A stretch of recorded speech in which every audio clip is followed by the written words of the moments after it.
foi o medo de avião que eu segurei pela primeira vez na tua mão. Um gole de conhaque, aquele toque teu cetim, que coisa adolescente, James Dean.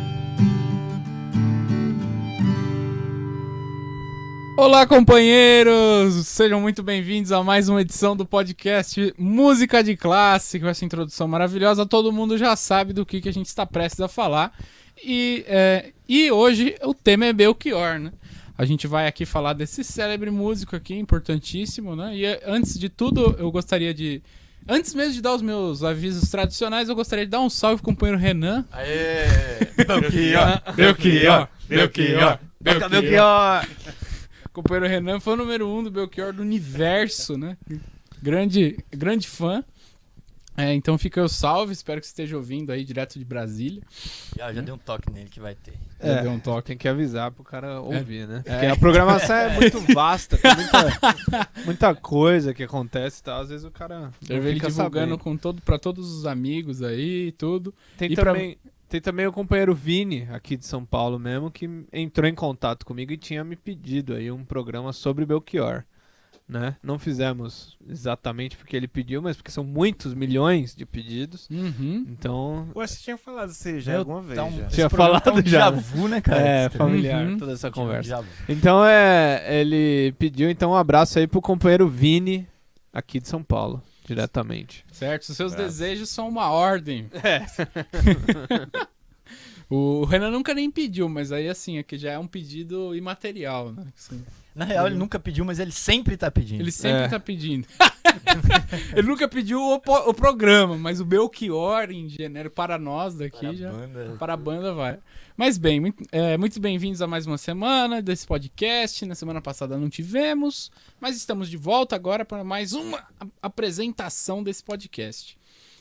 O tema de hoje é Belchior. Antes de tudo, eu gostaria de pedir para você deixar um like nesse vídeo, né, para poder ajudar aí na divulgação. Gostaria que você avaliasse o som, né? A gente está aí no processo de evolução da qualidade de som. Então eu queria que o pessoal pudesse dar um retorninho aí sobre o que vocês acham, se tá bom o som, tá? Essa introdução musical aqui, se o violão tá bem, o áudio, se o áudio dos microfones tá legal, né? Pra gente poder ter uma noção. Bem, e por último, eu gostaria de pedir para você se inscrever na Causa Operária TV, né? Ajudar a gente aí nessa meta aí de chegar aos 100 mil inscritos, uma meta que reconhece qualquer criador de conteúdo, né? O seu trabalho duro, e o nosso trabalho é muito duro mesmo, porque a gente está aqui na estrada desde 2008 com a Causa Operária TV, publicando aí conteúdo ímpar na esquerda, na imprensa independente de esquerda. Bem, por último, eu pedi pra você ser membro da Causa Operária TV aí, por apenas R$8 ao mês, você ajuda a gente a construir a Causa Operária TV e tem acesso aos recursos de chat, você tem acesso à área interna dos membros, então fique à vontade aí, seja membro da Causa Operária TV e ganhe aí os privilégios que todo membro tem. No mais, a gente pode começar, né, com esse episódio aqui que vai ser marcante para muita gente. Que eu imagino que muita gente vai olhar e falar, nossa, eles fizeram sobre o Belchior, mas assim, nunca parou pra pensar em pedir, assim. É isso aí. Vamos fazer só uma ressalvazinha aqui. Eu andei Uma desambiguação, né? Desambiguação. Tem Eu outro cara chamado Belchior que também olhando fez pelas sucesso e a gente não notícias- sabe. Vocês estão achando que é o Belchior do rapaz É latino-americano. verdade, vocês estão Não enganados. é outro. É outro cara, né? É um Belchior que só a gente conhece. Cara, o PCO tem uma relação antiga com o Belchior. Mas isso depois eu vou deixar o Juliano falar nisso, nós já entrevistamos ele, etc. Mas eu tava dando uma pesquisada em coisas da imprensa, né, nacional, e vi que o Belchior esteve aí de uma certa... virou uma modinha, digamos assim, nesse final de ano, por conta de um... Eu de tenho um a vaga trecho. impressão de que eu me lembro que do ano passado, quando virou, esse mesmo meme do Belchior tinha ressurgido, né? Que é esse negócio de... Ai, no ano passado eu estava assim, agora eu estou só um rapaz latino-americano sem dinheiro no bolso. Teve esse e Teve teve também outro, o né? ano passado eu morri, mas esse ano não. Esse eu tenho certeza que eu lembro da virada de 2019 para 2020, eu vi esse meme aí. Isso é muito no Twitter, assim, né? Que o pessoal usou. Um negócio meio babaca, né? No fim das contas. Meio Não, mas assim. esse ano morre, hein? E nada garante, né? Nada Do garante. jeito que tá o negócio aí. E aí voltou aí várias notícias sobre o Belchior por conta disso, na imprensa fazendo, e também, de um ponto de vista mais geral, também andei lendo que a morte do Belchior, em 2017, né, também gerou, tem uma biografia saindo, gerou também uma procura pelo Belchior, mas nada disso foi o que nos trouxe, foi na verdade uma coincidência, porque nada disso foi o que nos trouxe ao Belchior, né. Não E aí foi. eu queria... O Belchior já deu uma entrevista para nossa revista da AJR, da Aliança da Juventude Revolucionária. Que está disponível na loja do na PCO. loja do PCO.com. É, entrevista de 2001 ou 2000? Acho que 2001. Ah, foi 2000. faz tempo. É. E É o da Juliano tem uma revista, história né? com ele não é também. do né? caderno, é da revista mesmo. Da revista mesmo. Mas eu acho que É essa uma revista entrevista jornal, foi, né? foi republicada no DCO, não Foi publicado no publicado. DCO. É, Quando, originalmente esse é bobear, acho dele. que foi quando ele faleceu, inclusive. Também ele assinou aí o nosso, como é que é a petição? O Juliano tava lá, né? Foi, não. Primeiro sobre a entrevista, eu acho até que vale a pena os companheiros que estão escutando aqui o programa acessarem essa entrevista aí, tá pública e basta pesquisar no próprio Google, aparece entrevista com o PCO. E eu tava vendo outras entrevistas dele, na verdade essa entrevista nossa é a melhor entrevista que ele concedeu na vida dele, porque ele se abre lá sobre algumas questões bem mais interessantes, como a questão da política, né?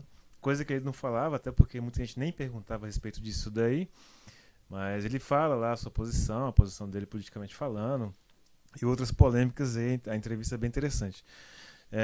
Não é à toa também que depois, isso é a entrevista de 2000, se não estiver enganado, em 2006 a gente tem a candidatura à presidência da República indeferida, né, cancelada aí pelo TSE, e o partido tira uma campanha de pegar assinaturas, um abaixo-assinado para reverter esse indeferimento. E eu lembro que foram listados vários artistas, e alguns assinaram aí, inclusive o próprio Belchior. Ele foi num show na Associação Atlética dos Funcionários do Banco Regional de Brasília, um dos poucos bancos regionais ou estaduais que sobreviveram à privatização.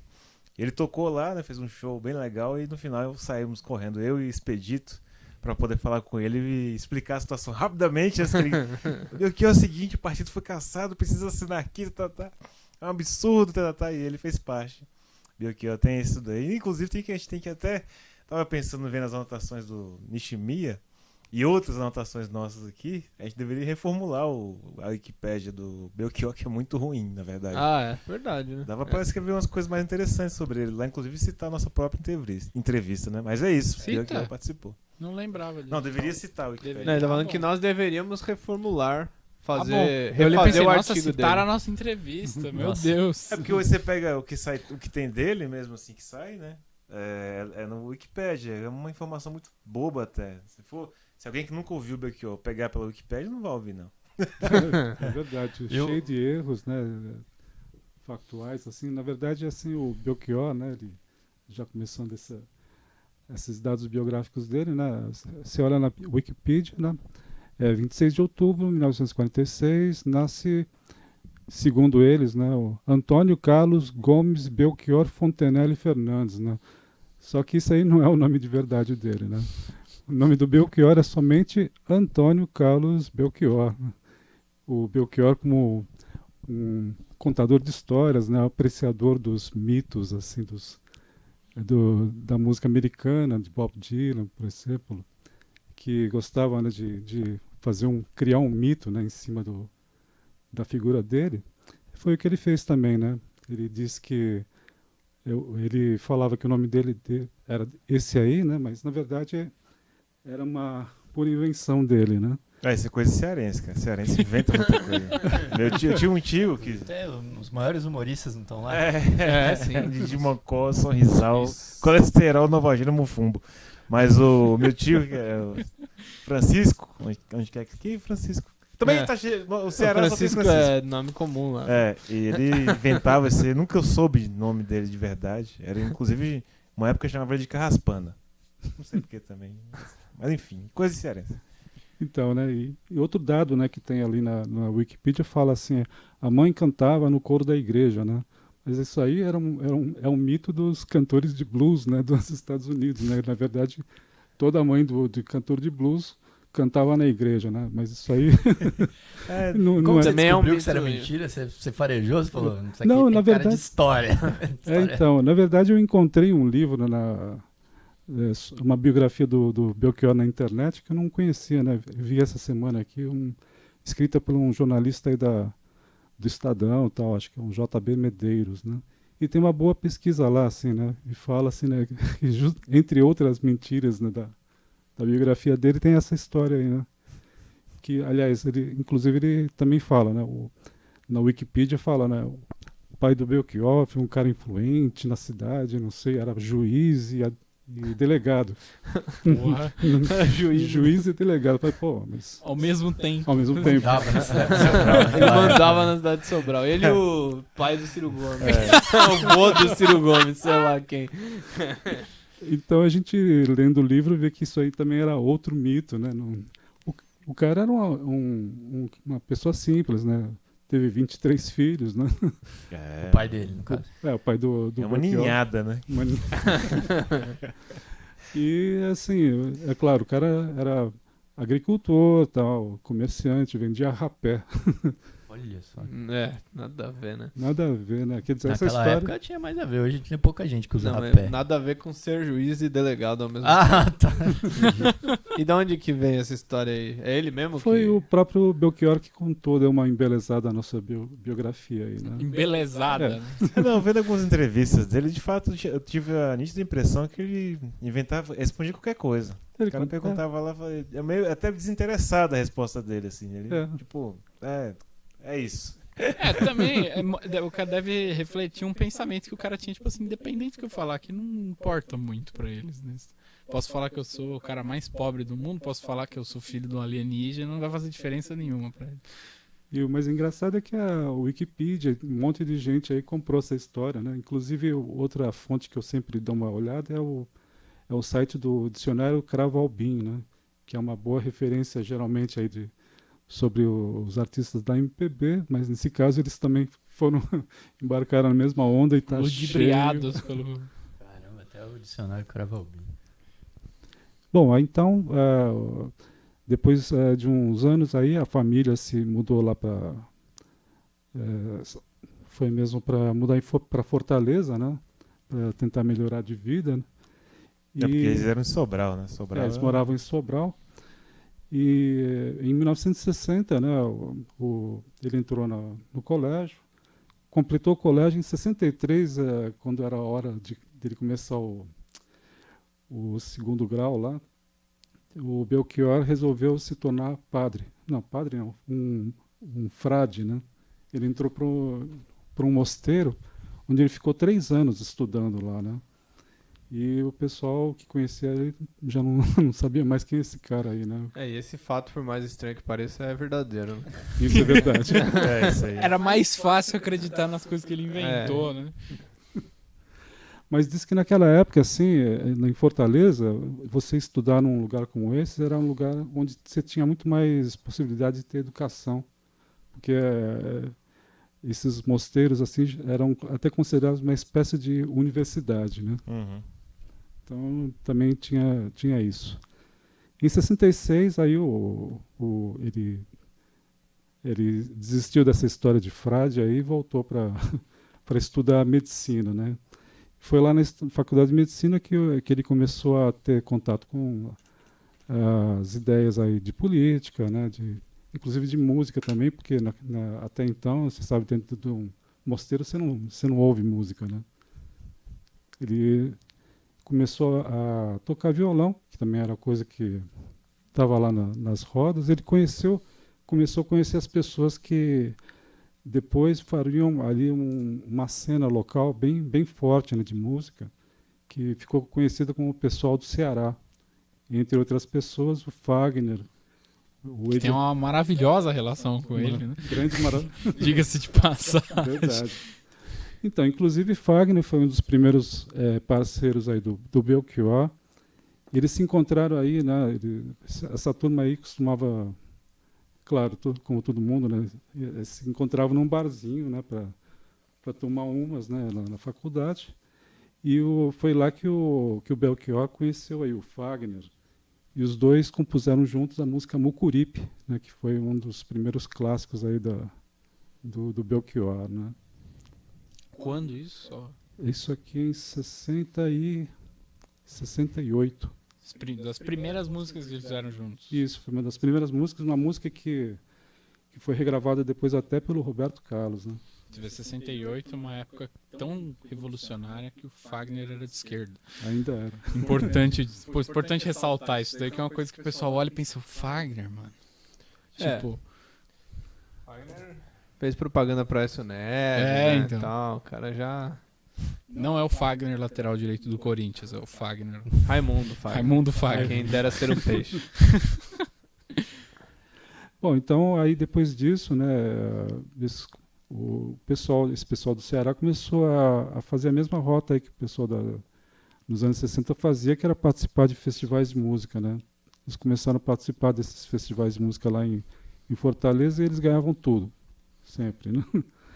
Inclusive o Belchior, ele ganhou também um desses festivais, mas aí já quando ele tinha se mudado lá para o Rio de Janeiro em 71. Em 71 ele fez uma música chamada Na Hora do Almoço, né, que essa música, ele venceu o 4º Festival Universitário de MPB lá no Rio de Janeiro. Foi a primeira vez que ele apareceu aí para o grande público, né? A gente tinha comentado sobre essa música e eu até me chama a atenção que ela não tenha sido censurada, porque ela faz uma denúncia da família tradicional, né? Na hora da refeição, que você senta lá. E acontece com muita gente. Você olha um para a cara do outro, não sabe qual que é de fato a afinidade que você tem com aquilo. Além do próprio fato que não seus tem pais... assunto, né? Todo não tem mundo... assunto. Na verdade, finalmente todo mundo se odeia, né? Tem os pais representam negócio assim. Representam uma âncora na vida do filho, não concorda com nada. Foi bom, né? Bem legal. Bom, em 72, então, ele se mudou para São Paulo, né? Ainda continuava duro para burro, né? Mas ele morou num apartamento ali na Rua da Consolação, né? Essas mudanças dele, do Ceará, quando ele desce, né? Como tem em bastante músicas deles aí, a referência à descida do Nordeste para cá. É aquela fotografia em 3x4, essa que ele fala bastante disso daí, né? A viagem dele, ele vem de avião para cá, né? A mudança dele, ele vem agarrado nesses aviões de carga, de encomenda. Então, ele demora a chegar. Ele demora a chegar no sul mesmo, de fato. Talvez aí que venha o medo de avião. Ele demora mais demora mais que ônibus naquela época, porque o avião vai para Manaus, depois vai para Brasília, depois vai para o Espírito Santo. Depois cai, né? Depois cai. Não foi o avião tá que se caiu, enroscando não. aqui. Mas acho que nem pegou aí. Mas a queda, os microfones nem pegaram. E Rua da Consolação, que ele mora em barraco também. Não sei se seja um barraco. Então, né? Depois disso, acho que ele foi morar... então, é que ele dividiu um apartamento com um amigo, mas quando o amigo foi embora, ele não conseguia pagar o aluguel, ele foi morar num barraco, numa construção civil aí, né?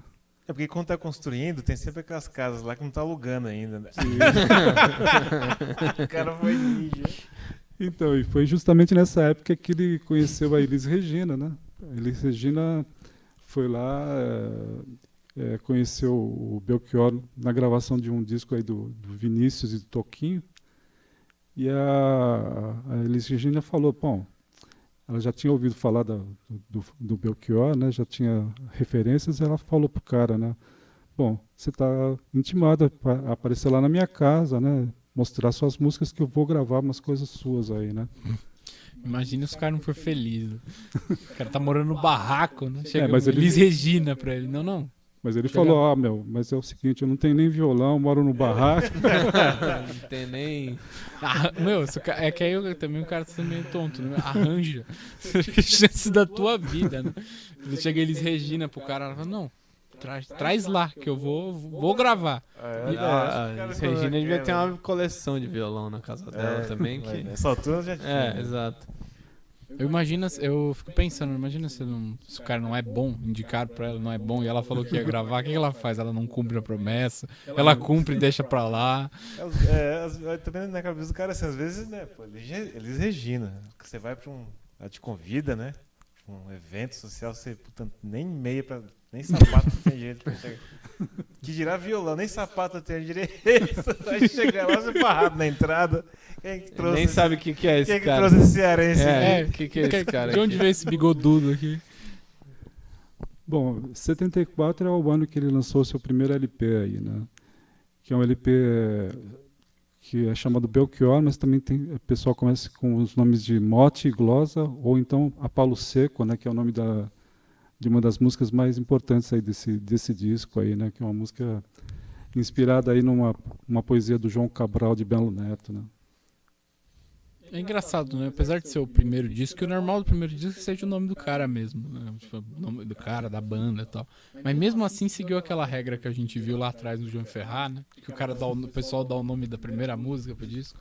Não sei, tem mais disco dele que chama Belchior? Os outros discos todos têm nome? Não, acho que todos os outros têm nome, sim. Acho que esse aqui foi... Quer dizer, regra intransponível da apreciação de disco de vinil, né? Não é o nome do cara. Nesse caso, como tem em outros casos, como é o primeirão, uma espécie de...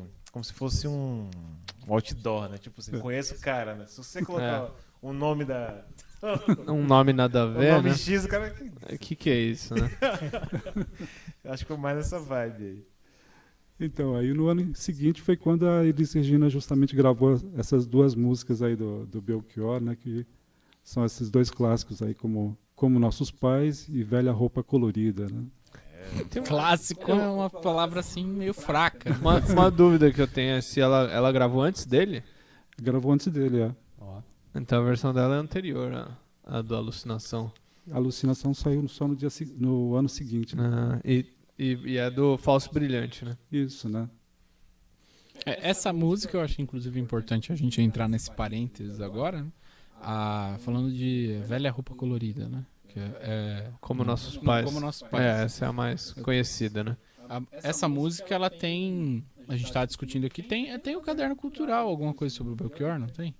Não sei, alguma tem descrição algumas tinha. matérias sobre Tem matéria sobre ele, que é assim, onde eu tô querendo chegar. Né? A gente tem uma posição sobre isso daí, né? Que o Belchior, ele conseguiu se consagrar dessa maneira assim tão marcante para que o pessoal, assim, a gente falou aqui, né? O Belchior, o pessoal que gosta de Belchior é Belchior. E ele é muito querido na esquerda, né? É super querido e tal. O fato dele ter conseguido essa notoriedade toda, né? Todo mundo que assiste podcast com regularidade, a gente tá aqui há quase 30 semanas ou até mais, agora eu já não me lembro mais, sabe que a gente vê as coisas, já não procura ver as coisas do ponto de vista muito esotérico, de que o cara é o maior gênio que passou pela face da Terra e por isso ele é bom. Né? Tudo tem motivo para acontecer. E no caso dele aqui, eu acho que muita gente que gosta vai se identificar com a ideia nossa. É o seguinte: essa música dele, Como Nossos Pais, ela vai expressar aí um sentimento muito associável, né, digamos assim, com o fim da ditadura, né? A pegada que, bem, quem conhece sabe que a ditadura ela acabou daquele jeito, naquela base. E esse sentimento que ele procura trazer aí através dessa música é meio aquele sentimento, esse sentimento de a gente até conseguiu, mas meio que não, assim, a gente não foi do jeito que a gente queria, que a gente esperava, né?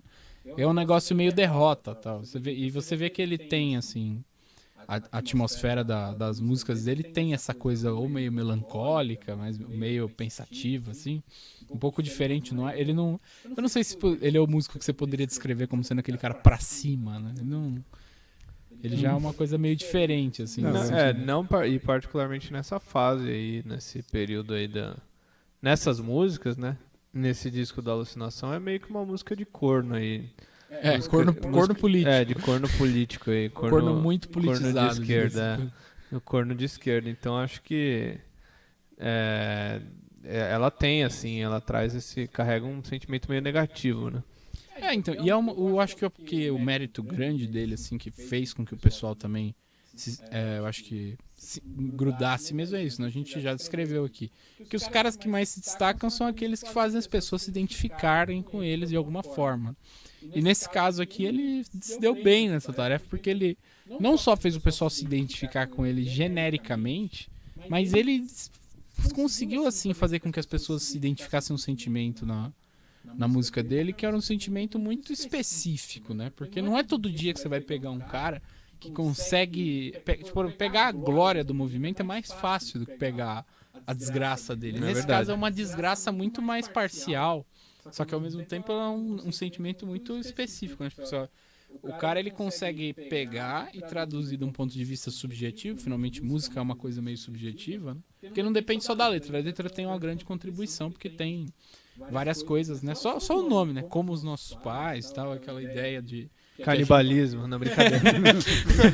incesto. Ou incesto, né? Canibalismo ou incesto. Não. Ela tem triplo sentido. Triplo sentido. Não é só duplo sentido. Mas, tipo, essa ideia que a música acaba passando, né? Essa ideia de, tipo... é aquela coisa, a ideia de que nadamos, morrendo na praia igual a geração anterior, né? A gente foi... Parece até que a gente conseguiu ultrapassar o pessoal da geração anterior, mas no fim não aconteceu isso. Né? É um sentimento complexo de explicar, e até às vezes é complexo porque tem muita gente que nem compreende bem esse problema político, né? Do problema do fim da ditadura, né? Da ideia de que a ditadura não acabou de fato, assim. É até uma coisa que pouca gente, tipo, não pouca gente, mas assim, existe uma parte do pessoal que se não for mais politizado, vai acabar até se confundindo com essa ideia, tudo. Então, assim, pegar já um negócio bem mais politizado, mas é uma coisa tão específica, né? Então o cara conseguiu, né? Ele captou uma coisa difícil de pegar, né? Eu não sei, eu acho inclusive que são poucos os caras que a gente falou aqui que conseguiram traduzir sentimentos de envergadura similar, né? Tipo, esse sentimento de... essa coisa meio aquela frustração política, que não é nem... O que parece, né? Que já acontece muito, acho, que quem militou e tal. Parece uma descrição de quem teve alguma tentativa de militar ou mudar alguma coisa no mundo e falhou.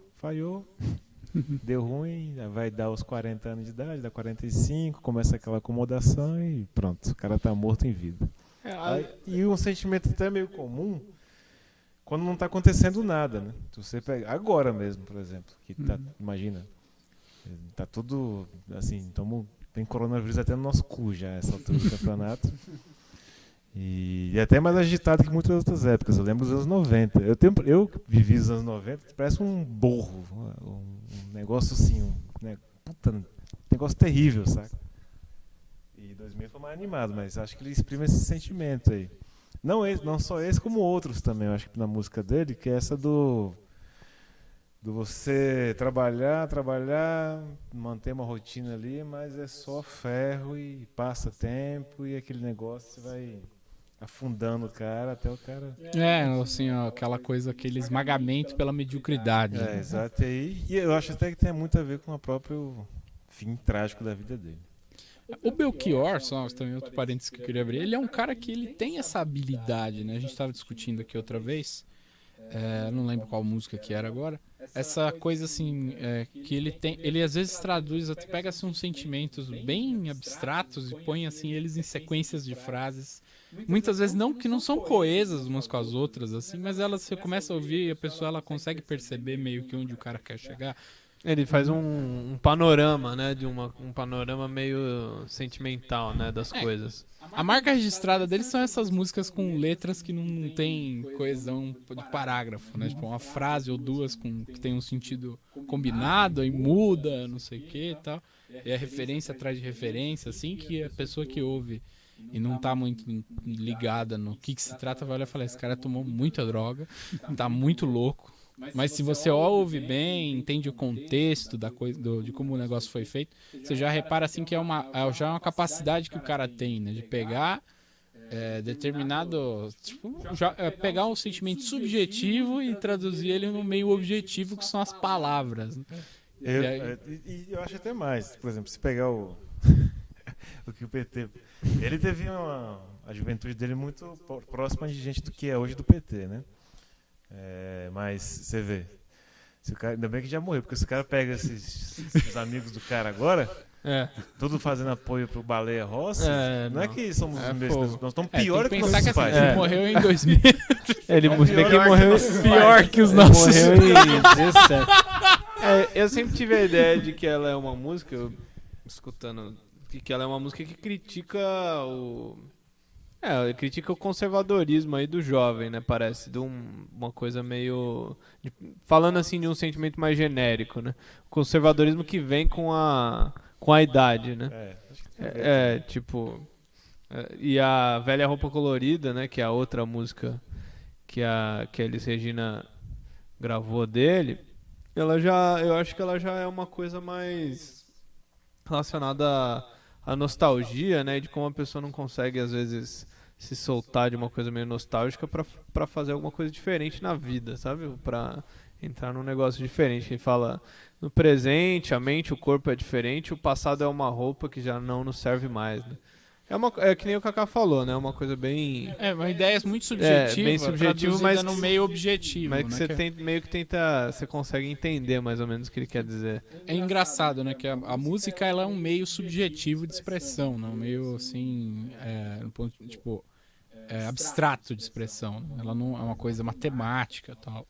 Né? E aí você vê que o cara ele manifesta uma coisa muito subjetiva através da letra das músicas, que seria a parte objetiva, porque isso aí você vê que a gente consegue dar vários significados, tal, mas assim, no fim tudo tem um caráter político. Nesse caso aqui do Como Nossos Pais, você vê que esse é um sentimento, assim, coisa subjetiva, mas está lastreado na realidade do cara, né? Que é essa coisa meio tipo, putz, a gente fez isso aqui, mas que merda, né?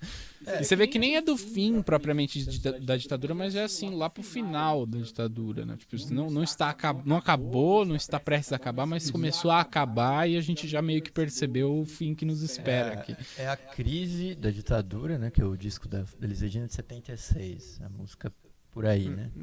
De antes, um pouco antes, óbvio, né? A crise da ditadura, mas ainda não, sem o ascenso operário também do final dos anos 70 e do início dos 80, né? Então, acho que ele pega essa coisa meio assim, que você vem do período muito hardcore da ditadura.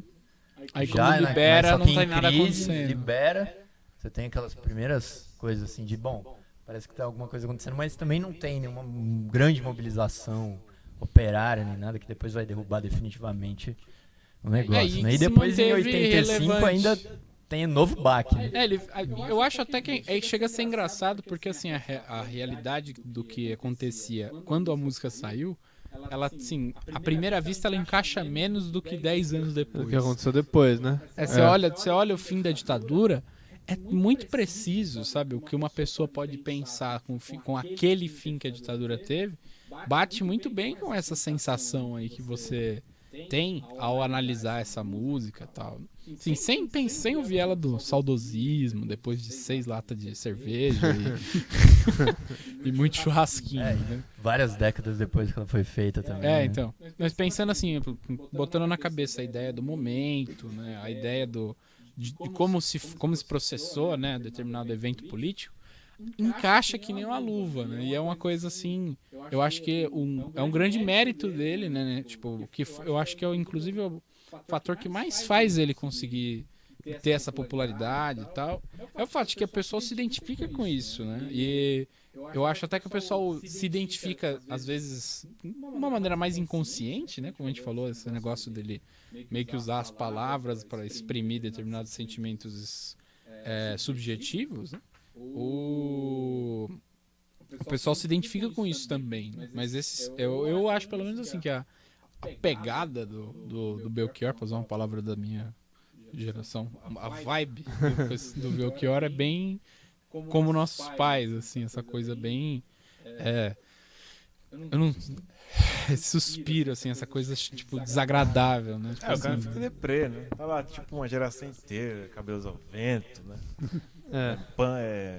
Os hipzão tudo doido, as alternativas. E aí ele vai ver. Então, eu já achava. Daqui a pouco o cara pisca o olho, quando ele abre, ele tá no banco pagando uma conta, e quem tá recebendo a conta do outro lado é o amigo dele da faculdade.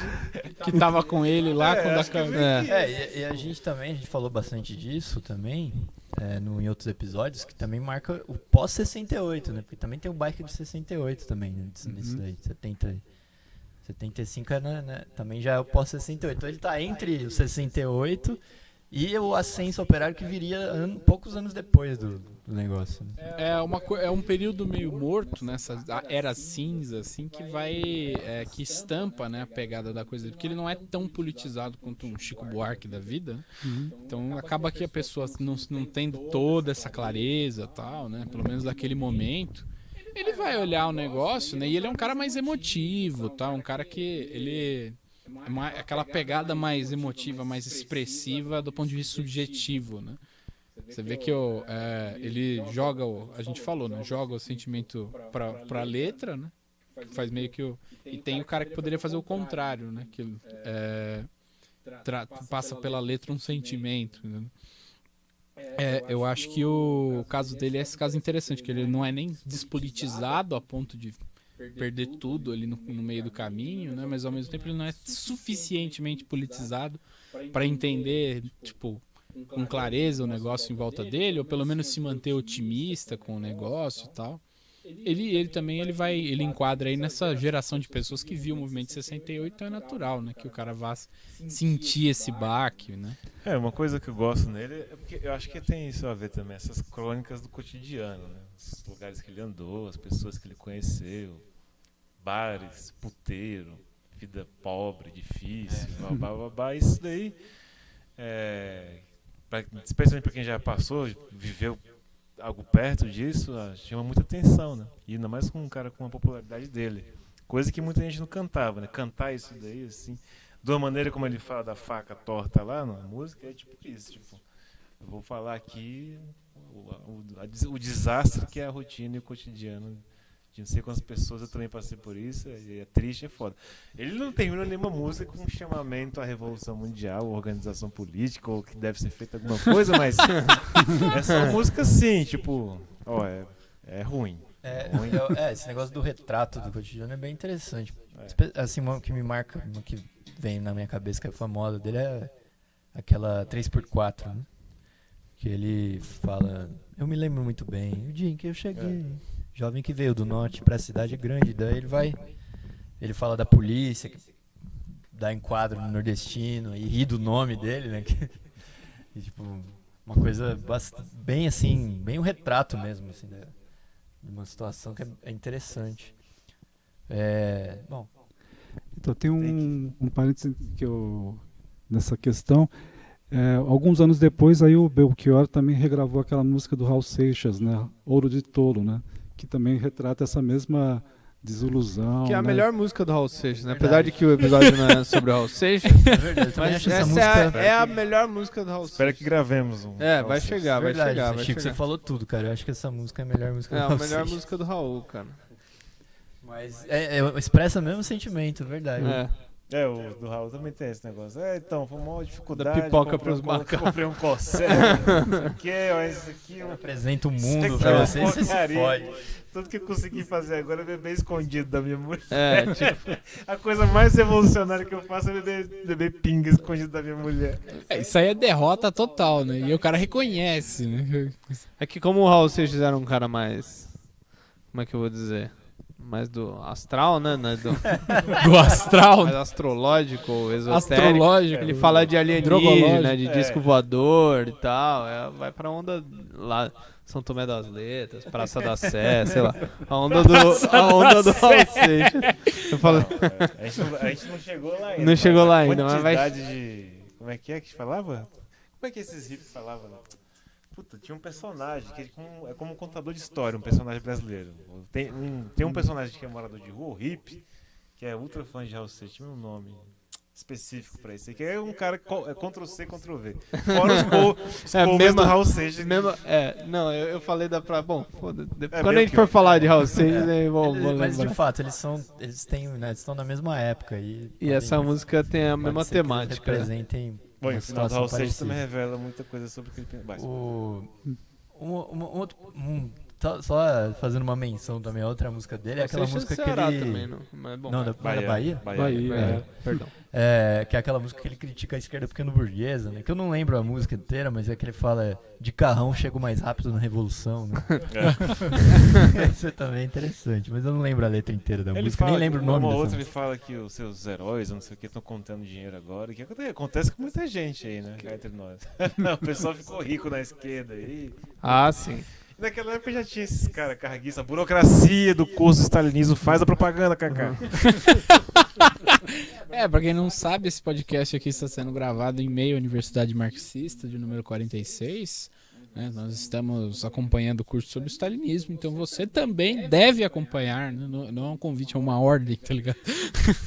Deve acompanhar a Universidade. Muito enfático, né? É um convite muito enfático. Deve acompanhar a Universidade Marxista sobre o stalinismo. Né? O curso ainda está aberto, apesar de a gente esse vídeo vai sair aqui no dia seguinte, né? Vídeo não, porque não tem vídeo, é áudio, porra, sempre esqueço. Esse áudio aqui vai sair na sua TV no dia seguinte, a 4ª aula. Então você aí que tá marcando, vai lá e assina já a Universidade Marxista, vai poder pegar a partir da 5ª aula já direto da luta política, porque as primeiras 4 aulas são basicamente embasamento para compreender a disputa política. Então vale a pena conferir. O curso tá baratinho, só R$100. Pô, R$100 é muito barato. Vamos combinar pra quem... Porra. Não, é muito barato. Tá Se bem o barato. de graça. Se o Belchior ficou triste assim no Brasil, imagina o pessoal que fez a Revolução Russa e depois os stalinistas. Exato. Quem seria o Belchior soviético? Isso aí é o próprio Mayakovsky, né? Mas Que se por matou. falar nisso, no curso, Companheiro vai falar de Belkiowski. cultura também. Isso. Nesse curso, o pessoal que ouve a gente que deve gostar do tema É. de cultura, vai ter uma parte lá só sobre a cultura, o stalinismo e tal. Uhum. Então, é um curso imperdível, né? Estamos aqui convidando todos. Se você ainda não se inscreveu, se inscreva, não perca tempo e não perca mais aulas para assistir ao vivo, interagir, fazer perguntas. Inclusive, se você se inscrever, você consegue assistir as aulas anteriores, né, pro pessoal? Tem esse detalhe também, não adianta não se inscrever nem tudo e está esperar. perdido. Você pode Nem ver tudo as está aulas. perdido. Você pode ver as aulas anteriores, né? E acompanhar aí também os materiais de estudo, os testes, ter acesso aí à plataforma da Universidade Marxista. Como é que a gente chegou aqui? Não, eu tinha propaganda, aqui, mas é porque... A decepção com o movimento, burocracia. ele lembrou da burocracia. Na verdade, a minha ideia era que já fizesse propaganda agora pra não ter que fazer no final, porque ali, ó, o roteiro, o negócio... Agora que a gente tá em 70 6, né? Então vai lá. Ele morreu, se for pensar que ele morreu em 2017... Não, tem muitas décadas ainda de... Então. Bom, a gente estava então em 76, quando ele lançou seu segundo disco, que é o Alucinação, né? O melhor disco de todos os tempos. É o disco, É o disco digamos, a obra dele. né? do Belchior. Então, que é o disco que tem apenas um rapaz latino-americano, junto com a velha roupa colorida, e como nossos pais também tem essa música, né? E ele faz interpretações menos eloquentes, né? Que a Elis Regina. Ele tem um ponto de vista de compositor, né? Diferente do que a Elis Regina... Eles explosão, aquela coisa assim, meio nossa senhora. Tá? Mas é interessante isso daí que você me falou, que eu não sabia que ela tinha gravado primeiro. Uhum. Né? Então isso também é um bom marketing pro disco, né? Ele vai lá e faz a música que já tinha feito um puta de um sucesso com a Elis Regina antes, né? O cara pega... Eu gosto desse disco porque tem esse negócio da bateria que a gente tinha comentado, tem uma bateria muito marcante esse disco aí, mas além das viradas meio malucas. Eu fico pensando se o cara não improvisou, porque... Nossa, Bastante de onde que esse cara tirou essa improvisado. virada aqui, essa hora? Bastante improvisado. Não, essa música mesmo, como Nossos Pais, o arranjo dele é bem menos organizadinho, assim, do que o arranjo da versão deles, que é do César Camargo Mariano, que é um cara mais... O disco, quadradão. eu não conheço a produção, mas ouvindo ele, parece que cara, eles sentaram um dia e gravaram lá, tipo, até com certa limitação de tempo, porque tem uma música até que eu pesquisei, não consegui achar, mas tem erro, o cara acerta o aro da bateria. Aí ficou, né? Vai gravar de novo? Com a hora tá aqui, eu falei, cara. será que ninguém ouviu isso aqui? Eu passei, falei, não, isso aqui acerta o aro da bateria. O cara gravou lá. Não, você vê, é bem soltão, assim. Particularmente a bateria e tal, essas coisas, é bem soltão. E o clima, assim, é bem... O pessoal improvisa bastante e tal. Mas a banda é muito boa, cara. A banda dele é muito boa. A banda É muito legal. A banda de apoio do próprio Raul. Era, no caso. Se não estiver enganado, a banda de apoio dele foi a banda de apoio do Raul em algum período. Não, isso aí foi acho que depois de 80 e tanto. Outra nos anos coisa. 80. Então, mas aí, 76, esse Alucinação foi o disco super vendido, acho que vendeu mais de 500 mil cópias, né? Então foi o disco que realmente tornou Belchior um artista bem popular aí, né? Em 77 ele lançou esse LP Coração Selvagem, né, que tem a música Paralelas, também fez sucesso aí com a Vanusa antes. Vanusa, que morreu em 2020 também. Ah, é? Morreu Morreu em agora 2020, Vanusa. esse ano Morreu uma passado. galera em 2020. Você que quer saber tudo o que aconteceu em 2020, assista a retrospectiva que a gente fez no Procultura. Tem 2. Fizeram Um dos- 2 retrospectivas com uma sessão separada para os falecimentos. Sessão obituário. O obituário tem só na primeira. 2020 é meio sessão É, obituário. Tudo bem que no obituário 2020 não é cruel, um episódio só, né? É, cruel. São quantos milhões só no Covid? Exato. Por isso que eu tava falando. Bom, em 78 ele lançou o 4º disco, que é o Todos os Sentidos. Esse aí é o disco que a gente até viu assim, ele mudou totalmente o foco, virou um cantor romântico aí, né? Inclusive ele aparece na capa com camisa aberta, né? Mostrando o peito, né? Aquelas coisas todas, né? Bacana. Gamoshi. Aí parece que já tem uma mão, assim. É, Alguém já tem chega uma lá e fala, mão "Cê, atrás então, ali." esse negócio É a mão aí de-" invisível do mercado, né? A mão invisível. É a mão invisível do mercado abrindo os botões da camisa. Exatamente. O cara chegou lá e falou o seguinte, cara, tudo bem, o discão, mas igual aquele lá você não faz mais. Se quiser fazer, a gente não deixa, tudo bem. Ah, mas se bem que é o seguinte, ó, na entrevista também tem que ver. Eu tenho a impressão que ele falava umas coisas meio... Mas ele disse que Picantes. na entrevista que ele deu pra gente, falou assim, ó, tudo que eu gravei até hoje, o que eu quis, as coisas que eu... Já que tentaram me empurrar várias coisas, nunca aceitei. Não sei se também se ele tava na fase Love Songs, né, às vezes. Eu acho Tem jeito do cara que faria um disquinho de amor, assim, por opção, sabe? Tipo, porra, toda essa deprê aí, o cara precisa lavar com alguma coisa, né? E é um cara Toda já essa meio deprê veio de emotivo. algum lugar também. E às vezes é só mais uma forma Exatamente. Às vezes É, a então. deprê vem num lugar... Mas o cara já mais é prosaico, bem emotivo, tá? Não sei o Que ano quê. que é, pá. bicho? É em Esse- 78. 78. Mas você vê que, na verdade, foi uma fase bem provisória, né? Porque o ano seguinte ele já lançou o 5º disco, que é o Era Uma Vez um Homem em Seu Tempo, que mudou totalmente o foco de novo e Que é do voltou caralho. para um foco mais político, né? Justamente esse disco que tem a música Medo de Avião, né? Que a gente cantou aí no comecinho do episódio, né? Medo de avião dos Correios. Isso. Que é a influência dos Beatles. Os Beatles. É. É verdade, falaram Hold Your Hand no final da música, né? Isso, né? E tem várias referências aí aos Beatles, né? Em várias dessas músicas, né? Tem inclusive a música comentário a respeito do John. Ele cita muito. No Velha Roupa Colorida, quem tá falando, ele cita 2 músicas dos Beatles, pelo menos, que eu me lembro, assim. E tem isso que a gente não falou, tem as provocações ao Caetano Veloso nas músicas isso é dele um assunto também. interessante. Então, isso aí é uma coisa que vem desde o primeiro compacto, né? Do Belchior, né? Ele tinha uma música chamada... O primeiro compacto que ele lançou chamava-se Sorry Baby, que era uma resposta à música do Caetano Baby, né? E na... Você vê que quem copia quem, né, porra? Justin Bieber tirou as ideias dele da onde? No Rapaz Latino-Americano, ele faz uma provocação ao Caetano também. Falou, o antigo compositor, o baiano me dizia, tudo é divino, tudo é maravilhoso. Aí chega aqui é só fumo. Aí no fim ele diz que nada é divino e nada é maravilhoso. No fim da música ele tá falando isso. É tudo uma bosta nessa É bosta. interessante porque quando o Belchior morreu, o Caetano fez uma coluna, acho que na Folha, no Estadão. Ou no Também, Globo, cara. provavelmente, Ou que é no onde Globo, ele escreve. que é É. coisa do Caetano. Mas a coluna não era ruim, não. Ele citava exatamente essa melodia, essa parte da melodia dessa música. E que uma coisa que eu concordo, a solução melódica para essa letra, para esse trecho é muito interessante, né? Porque é muito diferente, né? A maneira como ele encontrou essa solução melódica, que é mas trago de cabeça uma canção do rádio em que o antigo compositor baiano me dizia: tudo é divino, tudo é maravilhoso, que é uma coisa...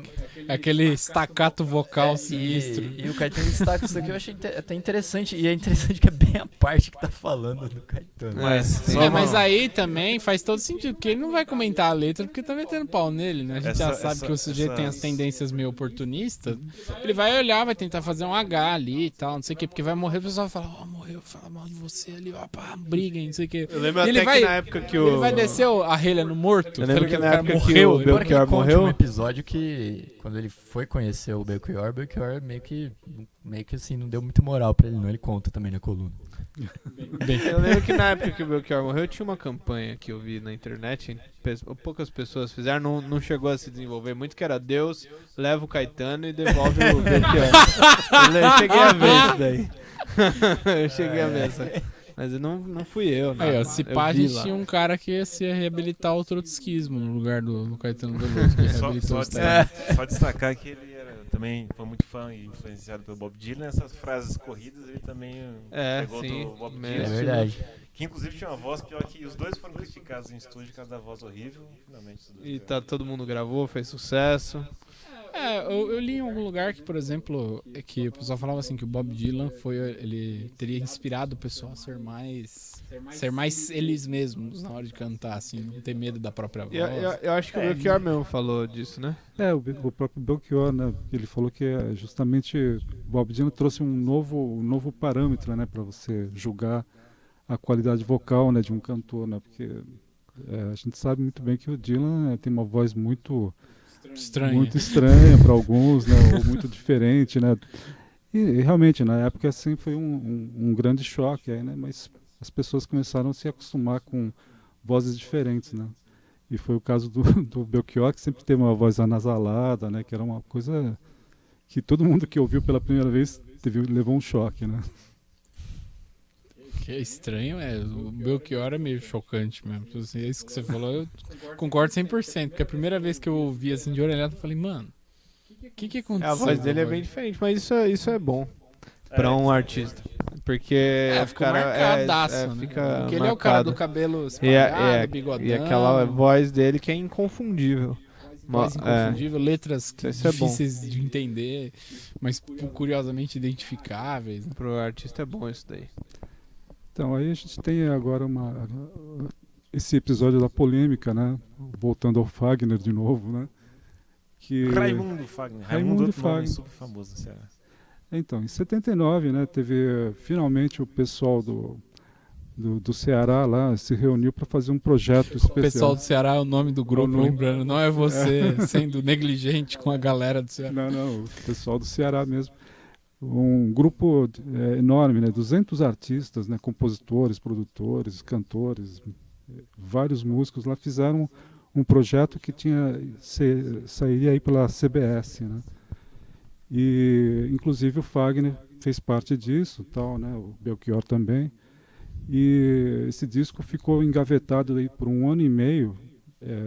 Quando o pessoal foi ver assim, quem era o responsável disso era o Ednardo, né? Que na época já tinha feito muito sucesso, né? Com aquela música Pavão Misterioso, que é uma música linda também, né? Então aí ele foi para o Rio de Janeiro, né? Naquela época os caras falaram: agora o projeto está na mão do Fagner, ele é o diretor artístico da CBS agora. E o cara chega lá e o Fagner falou pro Dinardo: esse disco não vai sair, vai dar prejuízo para a gravadora. A gravadora sabe em quem botar, nas mãos de quem ela bota as coisas, né? Então, e aí o Dinardo teve que botar o dinheiro do bolso dele, né, pro disco ser lançado, né? Então, e saiu no fim? Saiu 15 mil cópias bancadas pelo Ednardo, né? Porra. Então, só pra fechar, né, que a gente tá com o tempo estourado, né, essa relação maravilhosa do Fagner com o Belchior, né, que você falou que ele chegou a arrebentar um violão na cabeça dele. Então, esse é um episódio... O Fagner veio chamar ele de bandido, por causa que ele achou que ele tinha roubado um casaco dele. Então. Só baixaria, né? Na verdade, eles quase se mataram. Uma vez eles puxaram um canivete, contra o outro, né? Como bons cearenses, né? Bons cearenses, né? E só pararam porque alguém jogou uma cadeira em cima dos dois, né? Nossa senhora. Bem, então, maravilhas da relação com gente que durante a ditadura era de esquerda. E depois que a ditadura acaba e o mundo deixa de ser de esquerda, você repara que o cara nunca foi de esquerda. Tempo, Era vigarista profissional. Tem que resumir o final da vida do cara. Temos 1 minuto. 1 minuto. Bom, o final é ele se autoexilando, né? Esse último período acho que nem vale a pena falar muito, né? Ele termina muito mal, assim, inclusive devendo todo mundo, assim. Termina com muito problema. Um rapaz latino-americano sem dinheiro no bolso, sem parentes importantes, mas ele é importante. Fugindo de credor. E não veio exterior, mas quase. Fugindo de credor, saindo do hotel com... Interior. Saindo do hotel com Eu sempre casaco, troco óculos exterior escuros, no bom pelo calor. Pra não ser reconhecido e não pagar a conta. Mas bem, então, muito obrigado a todos pela audiência aqui no podcast Música de Classe. Nossa, eu tô seco pra falar pro cultura.